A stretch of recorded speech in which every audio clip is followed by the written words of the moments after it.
In this video, I'm going to show you how to use containers in the Zen browser. So because Zen browser is a Firefox-based browser, you can actually use Firefox's multi-account containers extension in the Zen browser. So containers are useful if you want, for example, multiple Google or YouTube accounts logged in simultaneously. So first and foremost, let's go ahead and go over how to set up the containers and how to download the extension. So to download the extension, open up the Zen browser, go to the top left, press on these three dots, select over here where it says settings. In the left menu, you want to select on extensions and themes, which will appear in the bottom. Then in the search bar, just look up multi right over here.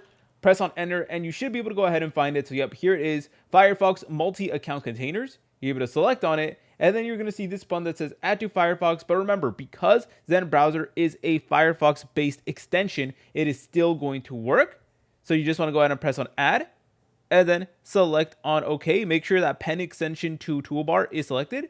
Press on OK, and now check this out. We are now able to go ahead and actually use it. All right, so if you go over here, it's now going to say Firefox multi-account containers, and then you're able to go ahead and get started. So you're able to select on get started, press on next, press on next, press on next, press on next, and they will basically walk through everything, and you're able to begin start syncing your containers as well. If you want to go ahead and share it, that's 100% up to you. But yeah, check this out. We now have containers right over here. For example, we got personal container. We also do have a work container, banking, shopping. You're able to select on manage containers right over here.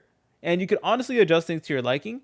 So you can add a new container. You could edit pre-existing ones. You could delete them. You could adjust things like the color and stuff like that, which is all incredibly important things. So this is where you're able to basically organize your work. And this will basically allow you to be signed into multiple different accounts and stuff like that. So it's really good, especially if you're trying to separate your work from using your computer on just for personal purposes. But this is how you're able to go ahead and get started. So if you guys found this video helpful, make sure you like and subscribe. I'll see you in the next video.